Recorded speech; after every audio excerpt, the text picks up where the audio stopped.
অস্থিরতা, কাঁপুনি বা পায়ে দুর্বল বোধ করা এটিকে মানসিক রোগের লক্ষণ কিনা এগুলো সে বিষয়ে নিয়ে কথা বলবো। আমি কাউন্সিলিং সাইকোলজিস্ট আশুতোষ রাজু। অস্থিরতা, কাঁপুনি এবং পায়ে দুর্বল বোধ করা এটা কিন্তু সেম ক্যাটাগরির এবং খুবই ইম্পর্টেন্টলি এটা আপনার মনে রাখতে হবে। এটা কিন্তু অনেক ক্ষেত্রে মানসিক রোগের লক্ষণ হিসেবে আসতে পারে। সেই মানসিক রোগের লক্ষণগুলো কি সেটা তো আপনাকে অবশ্যই জানতে হবে। আমি অবশ্যই জানাবো। তার আগে একটা ছোট রিকোয়েস্ট করে নিই। আপনি যদি আমার চ্যানেল নতুন হয়ে থাকেন অবশ্যই আশা করব চ্যানেলটি সাবস্ক্রাইব করে রাখবেন। এখন আসেন যে মেইন যে বিষয়গুলো সেটাকে যাই। আ অস্থিরতা এটা কিন্তু যদি অনেকদিন থাকে তখন কিন্তু এটা কাঁপুনি তৈরি করে। আমাদের শারীরিক একটা জার্কিং হয়। অনেক সময় দেখা যায় এটা যদি আরো বেশি থাকে তখন আমরা দুর্বল বোধ করি এবং সেই দুর্বল বোধটা পাই। হাঁটবো কি হাঁটবো না, ক্লান্ত লাগতেছে আজকে না কালকে, এই ধরনের বিষয়গুলো কিন্তু আমরা করি। এটার কারণ কি? প্যানিক অ্যাটাক বা প্যানিক ডিসঅর্ডার এর কথা শুনেছেন। অনেক সময় আমাদের ভিতরে অ্যাংজাইটি বা উদ্বিগ্নতা বা মানসিক চাপটা যদি অনেকদিন ধরে থাকে তখন এটা কিন্তু একটা সময় প্যানিক অ্যাটাকের মতো ঘটনা হয় এবং তখন কি হয়? ওই ব্যক্তি সেন্সলেস হয়ে যায়। এই সেন্সলেস হওয়ার আগেই কিন্তু দেখা যায় তার ভিতরে একটা অস্থিরতা থাকে, শরীর কাঁপুনি দেয়, তার দুর্বল বোধ হয় এবং সে হয়তোবা সেন্সলেস হয়ে যায়। অ্যাংজাইটি বা উদ্বিগ্নতা। এখন দেখা যায় যে অ্যাংজাইটি যদি অনেক বেশি থাকে, তীব্র আকারে থাকে, তখন কিন্তু শুধুমাত্র অস্থিরতাটা আ তার মনে থাকে না, এটা কিন্তু শরীরেও চলে আসে। বুক ধড়ফড় করা, মাথা ব্যথা করা, ঘাড়ে ব্যথা করা, পেটে ব্যথা করা, পিঠে ব্যথা করা, পায়ে সমস্যা হওয়া, অনেকে হাতের তালুতে সমস্যা বোধ করে, পায়ের গোড়ালিতে বিভিন্ন রকমের আ জয়েন্ট পেইন তাদের ভিতরে হয়। সো এই যে অস্থিরতা, কাঁপুনি বা পায়ে দুর্বল বোধ করা, এর সাথে কিন্তু এই যে উদ্বিগ্নতার কিন্তু অনেক আ মা সংশ্লিষ্টতা আছে। অনেক ক্ষেত্রে যেটা হয় যে ডিপ্রেশন বা বিষণ্ণতা, অনেক সময় দেখা যায় যে কেউ অনেক বেশি ডিপ্রেসড থাকে। অতীতের বিভিন্ন রকমের যে কাজগুলো সে করতে পারে নাই, কেন করতে পারেনি সেইগুলো নিয়ে ভাবে। এবং সাথে এটার সাথে ভবিষ্যতে একটা কানেকশন করে। ভবিষ্যতে কেন এটা আমার এটা হবে না, এটা কি আদৌ পারব কিনা?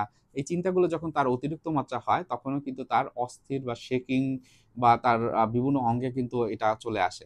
তখন কিন্তু এটার ক্ষেত্রে কি হয় যে সে আসলে কি করণীয় সেই জিনিসটা সে বুঝতে পারে না। হয়তোবা একজন চিকিৎসকের কাছে যাবে সেটি করতে পারে না।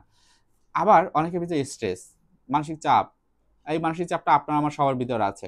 এই স্ট্রেসটা যখন সঠিকভাবে কাউন্সেলিং এর মাধ্যমে কমানো না যায়, তখন কিন্তু এটা শরীরে চলে আসে। এবং এই স্ট্রেসটা হয়তোবা কোনো একটা বিষয়ের সাথে ট্রিগার হলো। হয়তোবা আমি একটা কাজে আছি, প্রেশারে আছি। হঠাৎ করে আরেকটা বিষয় শুনলাম। সাথে আমার ভিতরে কাঁপুনি শুরু হয়ে গেল। সো এই বিষয়টা কিন্তু হয়ে থাকে অনেক ক্ষেত্রে। বাইপোলার ডিসঅর্ডার এর নাম শুনেছেন। এখানে ২ টা পুলে থাকে। এক হলো সে অনেক ডিপ্রেসড মুড এ থাকে, অনেক বেশি ম্যানিক ফেজ এ থাকে। যখন এই দুটো পুলে থাকে এবং একটার সাথে আরেকটার সাথে একটার সাথে আরেকটা যখন ফ্লাকচুয়েট করে, তখন কিন্তু তার ভিতরে এই যে লক্ষণগুলো বা শারীরিক লক্ষণগুলো হয়। হয়তোবা ওই ব্যক্তি অনেক বেশি কাজে অ্যাক্টিভ হতে চায়, বিভিন্ন কাজে নিজেকে জড়াতে চায়। অনেক সময় দেখা যায় যে তার ভিতরে বিষণ্ণতা বোধটা এতটাই হয়েছে যে তার ভিতরে ফ্ল্যাশব্যাক হয়।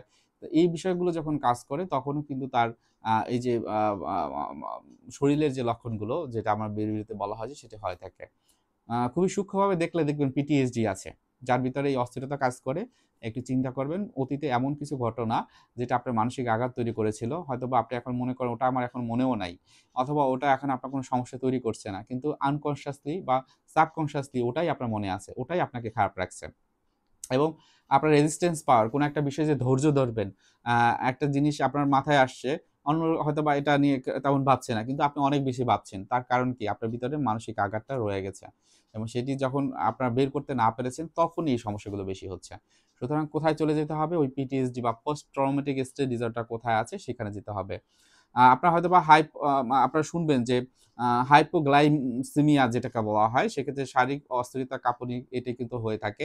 নিজের ভিতরে দুর্বলতা বোধ, বিভিন্ন রকমের সমস্যা এই ধরনের হয়ে থাকে। সেক্ষেত্রে অবশ্যই কোনো ফিজিশিয়ানের কাছে যেতে হয়। আদারওয়াইজ অন্যান্য যে মানসিক রোগগুলোর কথা বলা হয়েছে বা যে সমস্যাগুলোর কথা বলা হয়েছে, সেক্ষেত্রে যেকোনো একজন প্রফেশনাল কাউন্সেলিং সাইকোলজিস্ট যে প্রফেশনালি কাজ করে তাদের কাছে গেলেই আপনার এই চিকিৎসাটি খুব সফলভাবে আপনি নিতে পারবেন। দেখবেন লাইফটা কত সুন্দর। যখন এর ভিতরে থাকবেন দেখবেন খুব কঠিন এবং বের হয়ে আসবেন খুব সহজ। আরাম পাবেন, শান্ত লাগবে।